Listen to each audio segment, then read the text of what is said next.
చివరిగా చెప్తున్నాను ఈ మాట. గతించిన గతాన్ని గురించి పదే పదే అనుకొని కొంతమంది అక్కడే కూర్చుంటారు. దేవుడు అంటున్నాడు, విశ్వాసం ఉందా? ఉందయ్యా, అట్లయితే మళ్ళా ప్రారంభించా. జారిపడ్డావా? అక్కడే కూర్చోవద్దు. పడటం తప్పు కాదు, పడ్డ చోటే ఉండటం తప్పు.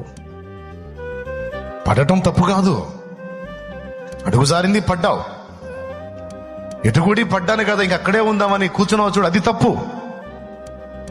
ఓడిపోవటం తప్పు కాదు, ఓటమిలోనే కూర్చుండిపోయావు చూడు, మళ్ళా గెలుపు కోసం ప్రయత్నించకుండా, అది తప్పు.